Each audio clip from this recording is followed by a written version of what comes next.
A car in the weeds? Nah, not usually worth that much. But this time, well, Barry Johnson is an expert on 1970s Trans Ams, and a jolt of adrenaline coursed through his body when he saw this black and gold Pontiac. I kind of walked in between the cars there and to look and see if it had the 50th anniversary badge on the side, and it did.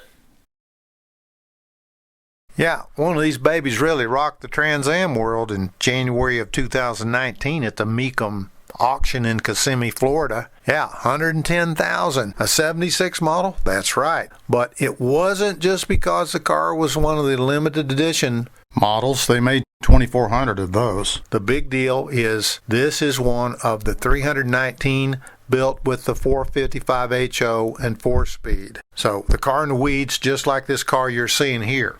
So I took a weed eater out there and weeded all the way around it and cleaned out around it to where I could look under it. I wanted to make sure the frame rails were good first. The car wasn't for sale, but the owner would part with it for $15,000, and that price included some NOS decals. Okay, so look at the pictures and tell me if you would give $15,000 or what you would offer, and then we'll show you what happened and how much he actually paid. It's complete. It's all there. It's a numbers matching engine. Non-running carburetor was off, but it was in a box next to it. The transmission had been changed to a different transmission because he had broken the gears in it, but that was all in a box right next to it. I have everything, but everything needs to be rebuilt. The interior was mainly there, but there's really very little besides the seat frames and things like that can be reused. Okay, so this old Trans Am's in poor condition, but it is complete, it is restorable, and it's super rare and very valuable when done. But what can you give for it? The body itself was the biggest problem. It was rusty. The floor pans were good, but there's body rust behind the rear rockers or the rear wheels, and then unfortunately right up where the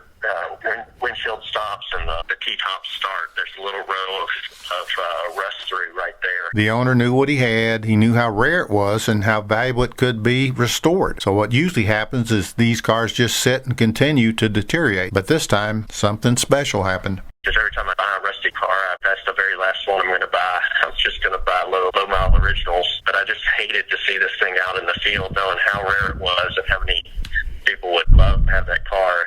And it was just going to sit there. They weren't going to put it on the market. It was just a dream long-term that he thought he could maybe restore it one day. When Bruce was growing up, 3 brothers in the family had Trans Ams, so the sight of these late 70s cars takes him right back to high school. After 2 months, Barry ended up buying the Trans Am for $8,000. An interesting price when you look at the old ad that the owner had kept all these years. February 15th, 1992. The price at the time, $8,500. I love that sound. Okay, let's hear it one more time. I promise this is the last one. But you gotta subscribe.